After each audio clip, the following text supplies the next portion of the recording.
세계 시장에서 우리의 제조업은 명성을 날리고 있습니다. 삼성전자의 휴대폰, 현대자동차의 승용차는 세계 각국에서 좋은 평가를 받고 있습니다. 그런데 우리의 금융업은 어떤 상태에 있다고 생각하십니까? 최근에 세계경제 포럼에서 발표한 바에 의하면은 우리의 금융, 이거는 세계에서 90위권에 있습니다. 아프리카의 우간다 80입니다. 어떻게 해서 이렇게 우리 금융이 낙후되어 있을까요?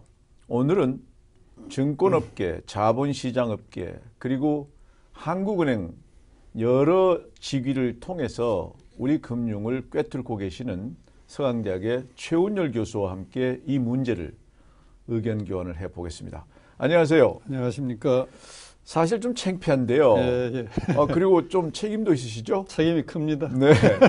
금융의 전문가로서 책임감도 느끼고 창피한 생각도 듭니다. 그런데 이제 월드 이코노믹 포럼에서 발표한 그 내용 자체를 보면 절대적인 수준에서, 절대적인 입장에서 보면 한국의 금융기관이라든지 금융 인력이라든지 상당히 우수하기는 한데 이제 금융을 이용하는 사람들 입장에서 봤을 때 이제 평가거든요. 그래서 이제 조사하는 방법이 각 나라 대기업의 CEO 50명, 중소기업 CEO 50명을 샘플로 해서 그 사람들한테 이제 설문을 돌려서 나온 결과를 발표한 것 같습니다. 그러니까 우간다 정도는 전체적인 경제 수준이 워낙 낮으니까 그 나라 기업인들이 금융에 대한 기대치도 굉장히 낮을 수밖에 없고 우리나라는 원장님 말씀하신 대로 세계 10위권 경제 규모인데 거기에도 이제 익스펙테이션은 굉장히 높은데 현실적으로 이용해 보니까 거기에 미트를 못 하더라. 이런 이제 결과가 아닌가 싶어서요. 이번에 구체적으로 그 설문 내용을 보면은 금융 서비스 이용은 용이한가 여기에 대해서 이제 응답자들이 7점 만점에 4점을 준 것 같습니다. 그래서 이 부분도 세계 99위입니다. 우리나라가. 금융 서비스 가격은 적정한가? 이것도 3.9점. 주식시장을 통해 자본 조달은 용이한가? 이것도 3.9점. 대출받기 쉬운가? 2.2점이고 세계 119위입니다. 벤처 자본에 대한 투자가 활발한가? 2.6점. 은행 건전성은 괜찮은가? 4.1점. 증권거래 관련 규제는 적정한가? 4.1점. 이렇게 전반적으로 이제 80위권 이하고요. 법적 권리 지수, 이거는 한 63위 정도. 네. 이렇게 해서 제가 보기에는 이제 절대적인 어떤 금융기관의 수준을 나타내는 어떤 평가라기보다도 금융을 이용하는 사람들이 실제로 내가 기대치는 이건데 거기에 미트를 해주느냐. 이렇게 하다 보니까 아마 수은이가 87이고 우간다 80보다 이게 이제 우리의 지금 대기업 CEO나 중소기업 네. CEO 이분들은 국내 금융기관하고도 상대하지만 해외 금융기관하고도 물론입니다. 상대하지 않습니까? 그러니까 이분들의 평가 기준이라는 것이 다른 나라 금융, 소위 선진 금융기관들하고 상대해 본 거에 비해서 국내 금융기관이 이게 좀 형편없다 이런 거기 때문에 이게 우리가 세계 경제권에서 10이라면 거기에 걸맞아야 되는데 매우 미흡하다. 당연한 이런 말씀입니다. 건데요. 근데 우리 금융업에 종사하시는 분들이 뭐 재주가 없다거나 우수하지 못하 이런 건 아니잖아요. 전혀 그렇게 생각하지 않습니다. 그런데 결과치가 왜 이렇게 나왔죠? 그러니까 저도 많은 이제 토론을 해보면 뭐 금융 전문 인력이 없다 이런 얘기들 많이 하는데 저는 거기에 동의하지 않습니다. 왜냐하면 우리가 IMF 경제 위기 이후에 우리나라에 엄청 구조조정 시장이 있었지 않습니까? 네. 거기에 대부분 외국계 금융기관들이 독식을 했습니다. 그럼 외국계 금융기관에 근무한 사람들이 누구였느냐? 외국인이었냐? 전부 한국인입니다. 그럼 왜 한국인이 외국계 금융기관에 가면은 역량을 제대로 발휘하다가 국내 금융기관에 오면 그렇게 역할을 못할까? 그게 바로 제가 보기에는 정부 규제 이렇게 연결되어 있기 때문에 외국의 어떤 그 규제 수준하고 우리나라 규제의 수준이 너무나 달라서 역량 있는 사람도 국내 금융기관에 들어가면은 거의 영향을 발휘 못하는 바보가 되어버리는 그런 현실이 이런 결과를 가져오지 않았나 그렇게 생각이 됩니다. 뭐 우리나라에 그런 농담이 있죠. 뭐 아인슈타인이 한국에서 태어났으면 뭐가 됐겠냐. 아인슈타인이 안 됐을 거다 그런 건데 금융 쪽도 사실 요즘 아주 우수한 학생들이 계속 들어가고 있고 또 CEO들도 보면은 정말 그 분야에서는 오랫동안 경험을 쌓으신 분들인데도 이런 결과 나온 거는 결국 정부가 지나치게 간섭을 한다. 이런 건데 구체적으로 왜 정부가 그렇게 어린아이 취급을 하죠? 금융을 보는 시각이 달라서인 것 같습니다. 70년대, 80년대 한참 우리가 이 산업 정책에 의해서 경제를 끌고 갈 때는 금융을 단순히 실물 경제가 잘 되도록 하나의 후원 부서로서의 서포트 역할만 해라. 그런 어떤 역할이었는데 최근에 한 10여 년간 보면은 정책 담당자들이 다시금 그러한 생각으로 이렇게 후퇴한 것 같습니다. 70년대의 시각으로. 70년대 시각으로. 그 당시야 정부가 정책금융이라는 툴을 가지고 자본을 배분했지 않습니까? 중화학공업 육성하자. 그럼 모든 자본을 중화학공업에 집중적으로 투자하고 반도체 육성하자면 반도체 투자하고 그랬는데 이제 우리가 그런 경제 단계는 지났지 않습니까?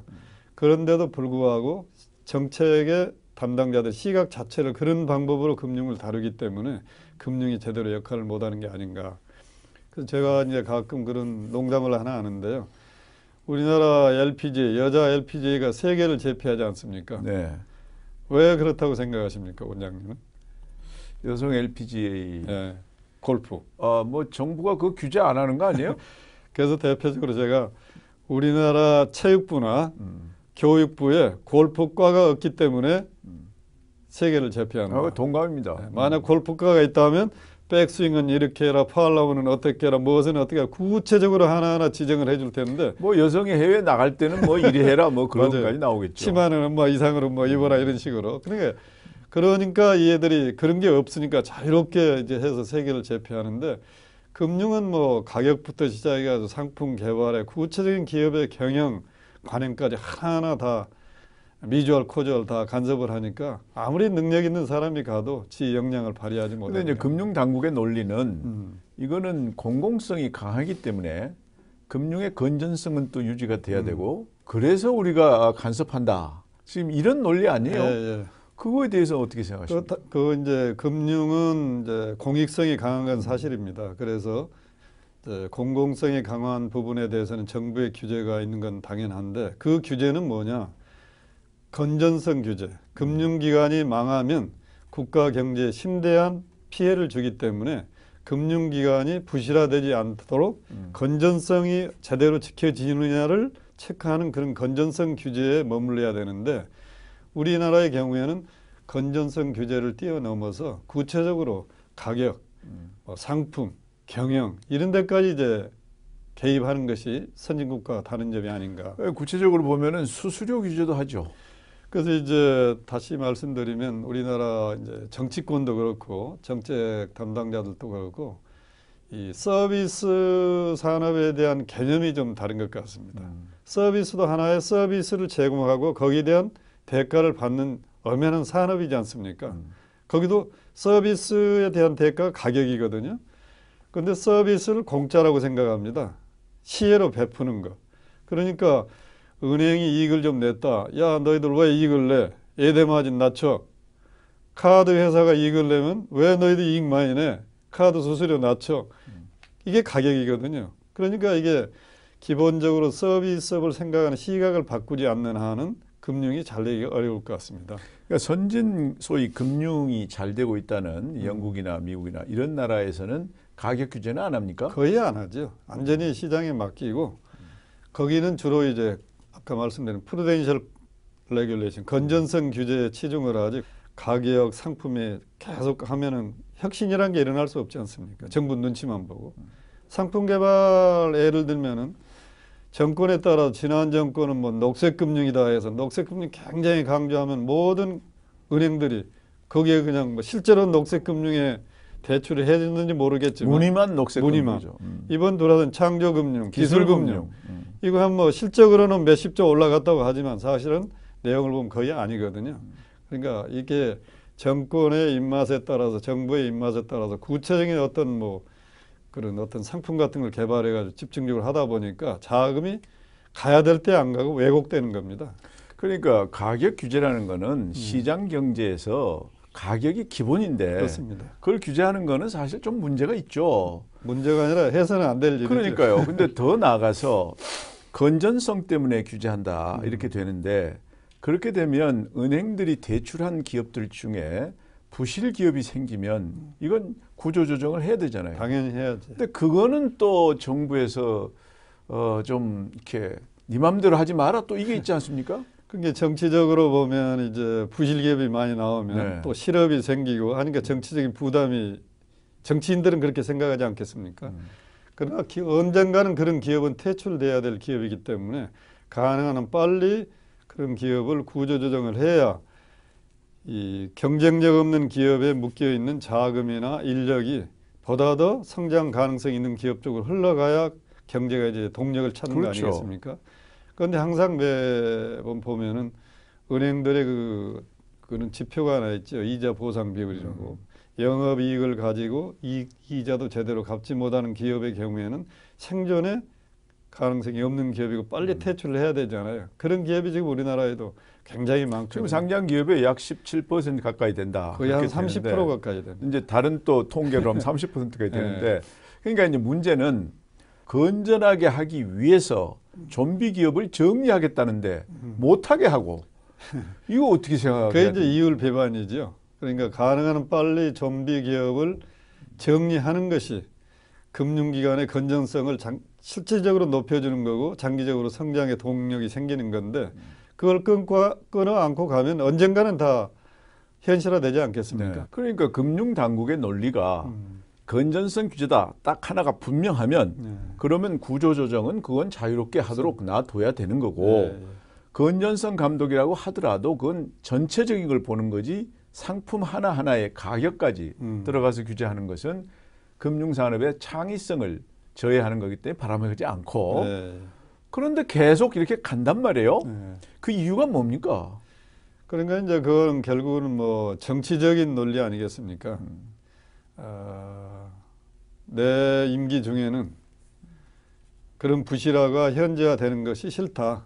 뭔가 나는 국민들 앞에 실적을 보여주고 싶은데 뭐 그런 이유 결과적으로는 그런데 우리 금융산업의 일부 다는 아닙니다만 일부는 이건 민영화된 거 아니에요? 다 민영화되어 있고요. 또 정부의 지분이 한 주도 없습니다. 그런데도 불구하고 거기에 이제 인사에까지 개입하는 경우가 꽤 많거든요. 그러니까 인사에 개입을 하는데 그 주주들이 네. 왜 그걸 그대로 순종하죠?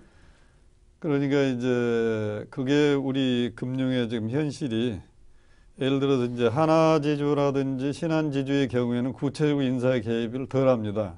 왜냐하면 거기는 확실한 주주 집단이 있습니다. 한 30% 정도 범위 내에서. 그런데 이제 KB 같은 경우는 완전히 분산돼 있어요. 그러니까 누가 한 사람 나서서 소신껏 이렇게 얘기를 하지 않습니다. 그런데 이제 정부의 손이 미칠 개연성이 굉장히 높아져서 앞으로 우리도 이제 금융이 제대로 정치권의 영향을 안 받고 이렇게 성장을 하려면 그런 앵커 인베스터라고 그러거든요. 그러니까 제가 한번 경험을 했는데 어느 이제 은행을 합병할 때 A하고 B를 B은행의 그 한 10%의 지분을 가지고 있는 데가 골드만삭스였어요.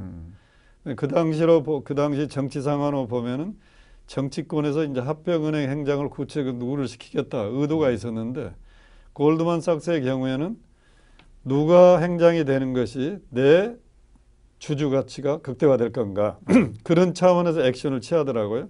그래서 정부가 지정하는 사람을 결국 못 시켰습니다. 그러듯이 앞으로 우리나라 금융도 뭐 은행법에 의해서 4% 이상 지분 행세를 못하게 돼 있잖아요. 그래서 뭐 그런 이제 주주 구성을 한 뭐 7개, 8개 이렇게 만들어가지고 이 사람들이 연합을 해서 자기의 주주권 행사를 제대로만 하면 그런 걸 막아주는데 지금 현재 그게 없습니다. 그러다 보니까 이제 정부나 정치권에서 구체적인 인사에 개입하고 인사에 영향을 주니까 그 사람들이 들어와서 또 소신껏 못하고 위에 눈치를 보고 그런 게 아닌가 싶습니다. 근데 이게 이제 이 금융이 발전할 수 없는 아주 구조적인 결국 문제인데 인사에 정치권이 개입을 하고 그 사람은 정치권 눈치를 볼 수밖에 없고, 그래서 정치권이 생각하는 전혀 비경제적 논리, 이것이 은행이나 또는 금융기관의 경영에 작용을 하고, 그러니까 이 시장 논리가 기본인 글로벌 마켓에서 우리 금융이 발전 못하고 네. 계속되는 건데, 또 한 가지 측면은 소위 금융 관련 각종 규제가 법적 근거를 갖고 있지 않습니까? 네.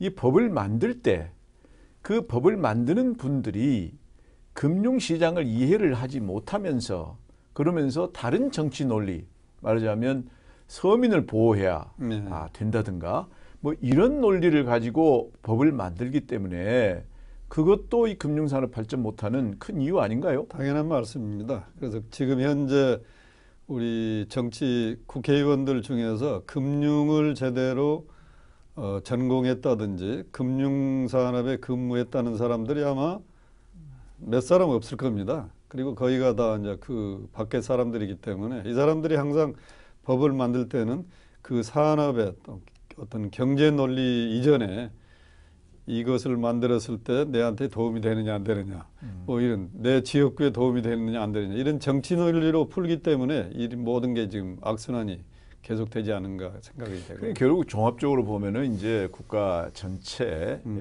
틀을 짜는 그런 세력들이 금융을 잘 이해를 해서 네, 네. 금융산업의 발전을 위해서는 이런 것은 해서는 안 된다 하는 그 가이드라인을 설정해 놓고 그걸 위반하는 행위가 없도록 막아주는 네. 그런 노력이 필요할 텐데, 최근에 대통령께서 금융개혁을 해야 되겠다 말씀하셨잖아요. 네. 그럼 기대해도 될까요? 그러니까 우리 대통령께서도 금융을 어떻게 보고 계시느냐, 그게 중요할 것 같은데요. 제가 지금까지 한 2년간 쭉 보니까 역시 우리 대통령께서도 금융을 보는 시각이 70년대 산업정책에 의해서 금융을 좌지우지했던 그런 시각을 갖고 계시지 않나, 그런 생각이 많이 듭니다. 이제 하나의 그런 시각을 보게 된 그 근거로서 사람들이 기술금융 얘기를 많이 하는데요. 네. 그거 좀 말씀을. 그래서 이제 제가 말씀드리려고 했는데, 이제 대통령께서는 뭐 기술금융을 해서 새로운 뭐 벤처나 IT 기업을 키우겠다. 굉장히 목표는 좋은 것 같아요. 그러나 시장에서 평가를 해가지고 정말 이 산업이 앞으로 한국의 성장 산업이다, 그러면 정치권에서 얘기 안 해도 돈은 가게 되어 있습니다. 근데 시장에서의 돈이 거리 안 가고 억지로 보내야 되느냐, 시장에서 평가는 다를 수가 있어서 그러거든요. 기술금융의 경우에도 지금 뭐 실적으로는 지금 뭐 한 30조 40조 되잖아요. 무늬만 기술금융이다, 제가 보기에는. 왜냐하면 금융기관 직접 판단을 해보니까 도저히 이건 기술 타당성이 없는데, 자꾸 이제 위에서는 구체적인 실적 가지고 보고서도 만들고 실적을 가지고 그 금융에 대해 평가를 하니까 기술금융 제대로 했느냐 몇 점, 거기에 평가에 제일 중요한 항목이 실적입니다. 얼마 많이 했으면 점수 많이 주고 적게 했으면 점수 적게 주니까 높여야 되잖아요. 그래서 보니까 기존의 대출을 이렇게 바꿔가지고 모양새만 해서 한 게 거의 한 7, 80%가 되지 않나 싶어요. 제가 보기에는. 부동산 대출도 기술금융으로 분류된 게 있다고 그래요.